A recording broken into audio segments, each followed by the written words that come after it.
Muchas gracias, profesor de Oliveira. Buenas tardes a todos. Lo primero, agradecer a los organizadores por haberme invitado a estas atractivas y también organizadas jornadas oncológicas nacionales de aquí en Portugal. Y sin más dilación, paso a realizar mi presentación. Son 20 minutos en los que hablaré básicamente de cáncer renal avanzado, haciendo una revisión de los puntos, las áreas de controversia en primera línea y en segunda línea de tratamiento. Y bueno, en los últimos 5 o 7 años hemos tenido la suerte, la bendición de tener una cascada de nuevas drogas dirigidas a dianas moleculares aprobadas para nuestros pacientes con cáncer renal. Tan es así que, de hecho, ahora tenemos dificultades a veces para saber qué prescribir a nuestros pacientes, tanto en primera línea como en segunda línea. Si nos centramos en los datos que hay de diferentes, estudios randomizados en primera línea, con los diferentes fármacos más o menos disponibles, tenemos los VEGF-R TKIs, pazopanib, sorafenib, sunitinib, tibozanib, que al final no se autorizó su comercialización. Podríamos hablar también de datos de axitinib en primera línea.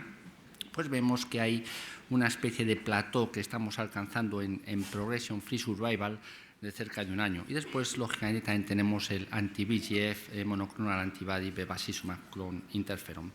Así que es difícil elegir qué hacemos en primera línea. Pues una forma de acotar la elección es ir a las guías internacionales en las que se hacen recomendaciones sólidas basadas en evidencia científica que llamamos de tipo 1, la evidencia científica que viene de estudios randomizados.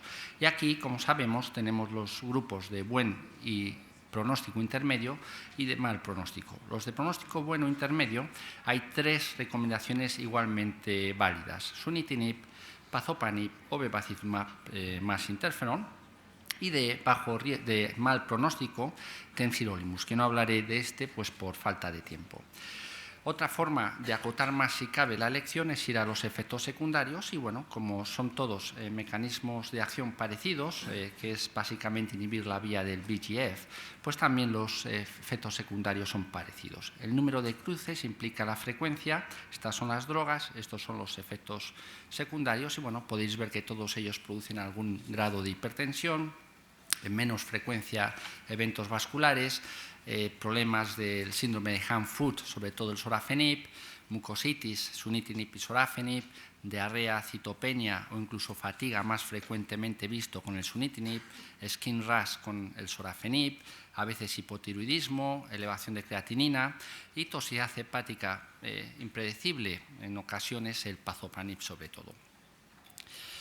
Y bueno, pues estábamos en esta situación hasta que recientemente se han comentado 2 estudios randomizados comparando head-to-head los 2 principales players o las 2 principales drogas en primera línea, que son el pazopanib y el sunitinib, que son tyrosine kinase inhibitors de VEGF-R, PDGFR y alguna otra quinasa. Y bueno, el primer estudio es un randomizado fase 3, el estudio COMPARTH, de más de 1000 pacientes que compara 1 a 1, pazopanib versus sunitinib, primera línea de tratamiento, enfermedades con cáncer renal de células claras, enfermedad medible, siendo el endpoint primario progression free survival. Este es un estudio de no inferioridad, es decir, que se intenta demostrar que el pazopanib no es inferior al sunitinib en eficacia, y es un resultado negativo, en el sentido que sale que efectivamente no es inferior el pazopanib que el sunitinib, que son de eficacia parecida tanto en progression free survival en torno a 9 meses como en overall survival cerca de 2 años y medio. Adicionalmente, se presentó hace casi 2 años eso en eficacia, También en el COMPARTH Trial se hizo una valoración de efectos secundarios, calidad de vida, y aquí sí que salió favorable el pazopanib por tener menos efectos secundarios gastrointestinales, fatiga y mucocutáneos. Después, hace 2 años aproximadamente, el doctor Escudier presentó este estudio bastante revolucionario porque pones al paciente en el centro de la cuestión para ver preferencias del paciente de una droga o la otra. Es un randomizado de 200 pacientes doble ciego, de forma que los pacientes, sin saber lo que reciben, igual que el médico, pues la mitad de ellos recibían primero 10 semanas de Pazopanib, seguido de 10 semanas de Sunitinib, y la otra mitad de pacientes al revés, Sunitinib y entonces Pazopanib. Antes de la primera valoración de respuesta, se le preguntaba al paciente cuál de las dos pastillas, tabletas o drogas preferían. Y curiosamente, el 70% de ellos preferían el Pazopanib, solo 22% el Sunitinib, pues por motivos de calidad de vida. Así, con estos dos randomizados, queda bastante establecida en comparación directa la indicación en primera línea de Pazopanib, que cada vez se prescribe más y empieza a cambiar las indicaciones de Sunitinib que había antes. En segunda línea de tratamiento, pues tenemos un problema similar. La principal indicación o el principal setting es en progresión a TKIs, Pazopanib por Sunitinib o algún TKI, y hay dos recomendaciones igualmente sólidas de acuerdo a los estándares internacionales: Everolimus, el inhibidor mTOR, y Axitinib, que es otra TKI de VEGFR. Pues vamos a ver los datos que soportan ambas indicaciones. Y empezamos con VEGFR TKI seguido de VEGFR TKI. Aquí el estudio fundamental que soporta esta indicación es el estudio AXIS, que es un estudio fase 3 de 700 pacientes randomizados 1 a 1 a recibir Axitinib con la posibilidad de escalar la dosis si se toleraba bien, o Sorafenib a sus dosis recomendadas. Todos ellos son pacientes que han progresado a una única línea de tratamiento, es decir, es segunda línea de tratamiento pura. Y lo que es interesante es que si vemos las primeras líneas que reciben estos pacientes, pues un poquito más de la mitad recibió Sunitinib, aproximadamente una tercera parte de los pacientes recibió citoquinas y, bueno, unos pocos pacientes recibieron o bien Bevacizumab o Tensirolimab. Y esto es muy importante porque, como veréis a continuación, el tipo de tratamiento que reciben los pacientes en primera línea antes de entrar en el AXIS Trial en segunda línea condiciona totalmente tanto los resultados de actividad, de eficacia, como los resultados de efectos secundarios. La forma que yo miro a este fase 3 cuando lo reviso es como si fuesen varios ensayos fase 3 dentro de un mismo randomizado. Y ahora veréis por qué. Cuando tomamos todos los pacientes juntos del ensayo, pues vemos que los pacientes con Axitinib tienen una media PFS de 6,7 meses, los de Sorafenib 4,7 meses, las diferencias son estadísticamente significativas. Es un estudio positivo. Pero si vamos y apreciamos el PFS de acuerdo a la primera línea de tratamiento que recibieron antes de entrar en el trial, pues aquellos pacientes que recibieron primera línea con citoquinas, con el Independent Review Committee, tienen una PFS con Axitinib de 1 año, bastante impresionante, que es el doble de tiempo que la media PFS con Sorafenib en este mismo setting. Sin embargo, si vemos los pacientes que en primera línea recibieron Sunitinib, aquí ya la media de PFS, la mediana, es casi 3 veces inferior, 4,8 meses en comparación con los pacientes que tenían en primera línea citoquinas, y todavía estadísticamente superior a la del Sorafenib. Es decir, parece que hay una resistencia parcial a una segunda TKI cuando los pacientes tienen enfermedad que ha progresado a una primera TKI, lo cual tiene sentido oncológicamente. Con respecto a efectos secundarios, bueno, pues si habéis tenido experiencia seguramente de administración de Axitinib o Sorafenib en segunda línea, después de TKI, pues no son drogas fáciles de administrar. Podéis ver que más de la mitad de los pacientes tienen diarrea, hipertensión 40%, aproximadamente una tercera parte tienen fatiga, náuseas, sobre todo con el Axitinib. Y sobre todo con Sorafenib, la mitad de los pacientes presentan hand-foot syndrome, skin rash o alopecia de diferentes grados, normalmente grado 1 o 2, pero también hay un porcentaje pequeño pero real de pacientes con grado 3-4. De la misma manera, si miramos estos efectos secundarios de acuerdo a la primera línea de tratamiento que los pacientes reciben, pues veremos que condicionan claramente estos resultados. Aquí tenemos los pacientes en el brazo de Axitinib, aquí en el brazo de Sorafenib. En color rojo, esta barrita son aquellos pacientes que han recibido línea previa con citoquinas y en color azul los pacientes que han tenido una primera línea con Sunitinib. veis el tipo de efectos secundarios y la frecuencia de los mismos. Y en prácticamente todos los efectos secundarios, aquellos pacientes que han tenido una primera línea con una TKI y con sunitinib, cuando entran en el ensayo, ya sea con axitinib o con sorafenib, la frecuencia de efectos secundarios aumenta en un 10-20%. Quizás la excepción es la hipertensión en ambos casos, porque estos pacientes seguramente ya la pudieron tener en primera línea, se tratan la hipertensión, la controlan, entran en segunda línea con un cierto control de la hipertensión. Eso en cuanto a VEGFR TKI tras progresión a otra TKI.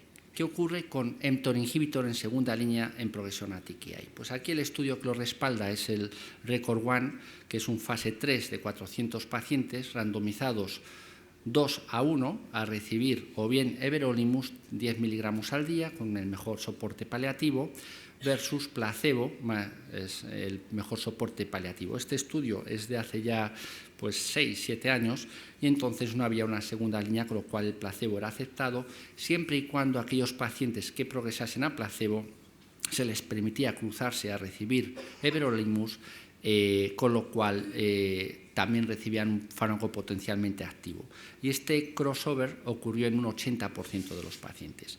Todos estos pacientes tenían que tener enfermedad avanzada que ha progresado o bien a sunitinib, o bien a sorafenib, o bien a ambas TKIs como principal criterio de inclusión. Primary endpoint, como siempre, PFS. Este es el resultado de las curvas actuariales de PFS. Veis que los pacientes con everolimus tienen una mediana de PFS de 4,9 meses, los del placebo 1,9 meses, las diferencias son estadísticamente significativas, con una hazard ratio muy bajita de 0,33, la más baja que hay en estos estudios en cáncer renal, que implica que hay una disminución del 67% en el riesgo de progresión a lo largo del tiempo. Y además hay una cuarta parte de pacientes que están libres de progresión a los 10 meses.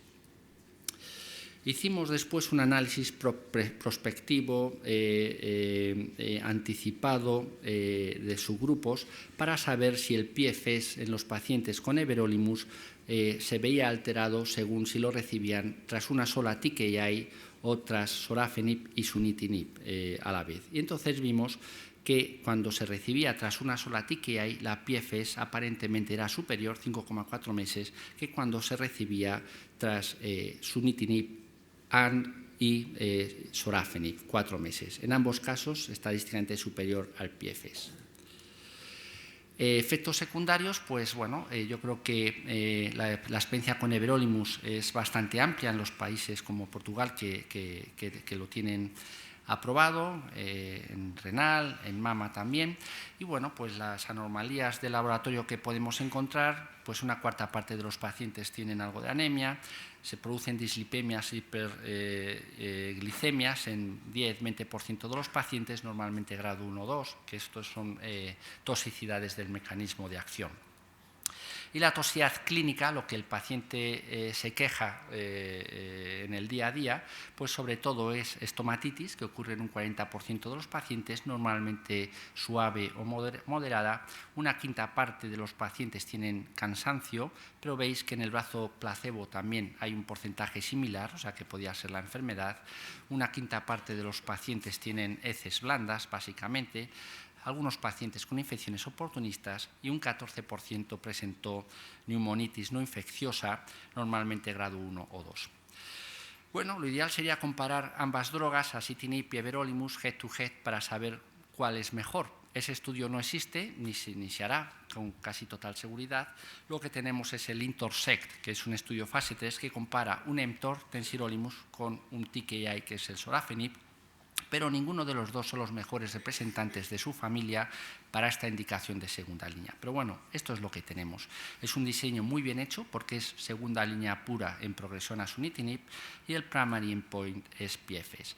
Y veis que en PFS el resultado numéricamente, pero no estadísticamente, es un poquito mejor para el tensirolimus y contraintuitivamente, cuando revisamos los datos de overall survival, que no era el objetivo principal, pues los números cambiaron de sentido y aquí la mejoría es para sorafenib con respecto a tensirolimus siendo las diferencias estadísticamente significativas.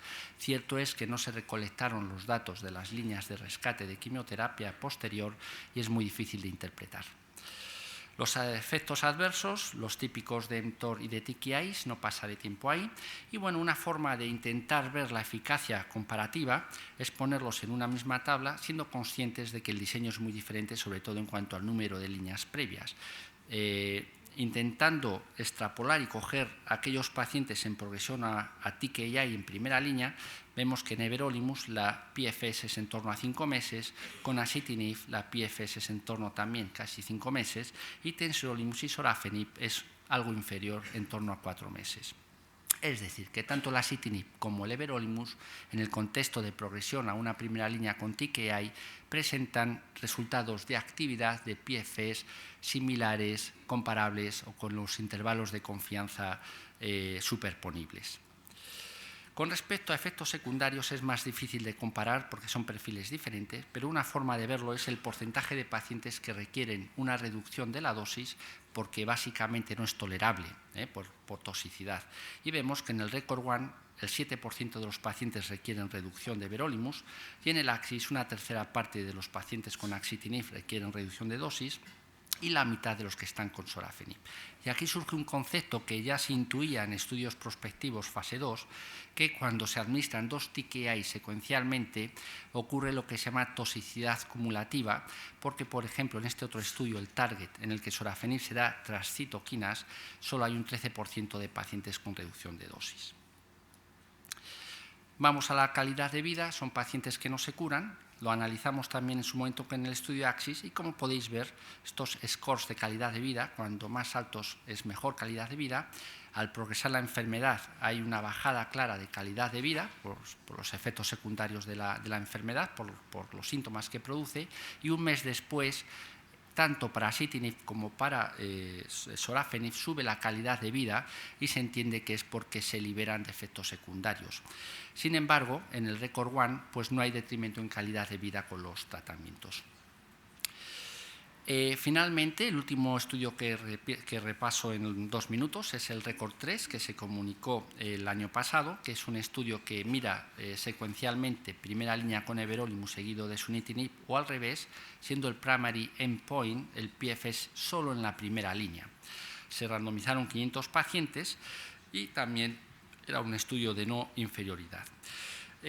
Aquí básicamente 2 puntos. Podéis ver que, por un lado, el porcentaje de pacientes que empiezan el estudio, 240 en cada brazo, cuando progresan a la primera línea y pasan a segunda línea, solo un 40-50% de ellos siguen tratándose.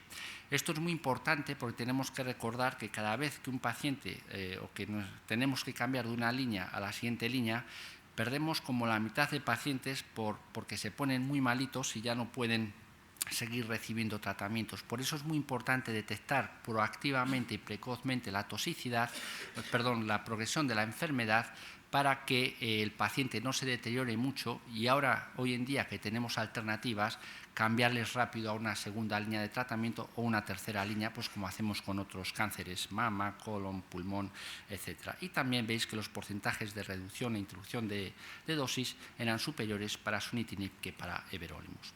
Este estudio de no inferioridad pues salió que el everolimus no se puede recomendar en primera línea, el PFS era superior con el sunitinib, estadísticamente significativo, y sin embargo, cuando se miraba la supervivencia global, se vio que la combinación de primera línea sunitinib seguido de everolimus daba lugar a una overall survival bastante impresionante, la más prolongada que conocemos hasta ahora en estudios randomizados en cáncer renal, más de 2 años y medio, que es casi estadísticamente significativa en comparación con la otra secuencia. Posiblemente falta algo más de tiempo para que madure más la serie porque tiene todo el aspecto de que será significativa.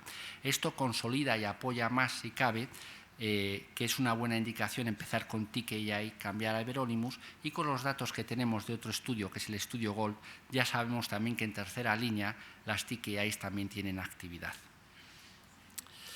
Efectos secundarios, los típicos del everolimus y sunitinib. Lo único que diré es que con la experiencia de 5 años, en este segundo randomizado con everolimus, veis que el porcentaje de estomatitis disminuye a un 25% y de hecho también disminuye el de neumonitis no infecciosa a un 5%. Es decir, que el aprendizaje y la curva de experiencia pues también ayuda a detectar antes los efectos secundarios y ser más proactivo para favorecer la calidad de vida y la tolerancia. Así pues, como resumen, conclusiones, pues gracias a Dios tenemos un montón de tratamientos hoy en día disponibles para nuestros pacientes con cáncer renal avanzado. No nos podemos conformar porque todavía fallecen por esta enfermedad, aunque tienen más tiempo de vida y más calidad de vida. Y de acuerdo a los estándares que hay disponibles, basado en los datos que acabo de presentar, el balance de eficacia y tolerancia, pues aunque ambas recomendaciones en primera y en segunda línea son correctísimas, mi preferencia personal sobre esos datos y teniendo muy en cuenta que eficacia son similares, pero aparentemente la calidad de vida y la tolerancia es mejor de un fármaco con respecto a otro, pues normalmente en primera línea recomiendo el pazopanib, segunda línea normalmente uso el everolimus y en tercera línea otro TKI. Me gustaría subrayar un concepto que a veces da lugar a equívocos y que se ha demostrado en estudios retrospectivos y prospectivos, que la eficacia en segunda línea con una droga o con la otra droga no depende de cómo de eficaz ha sido el TKI en primera línea.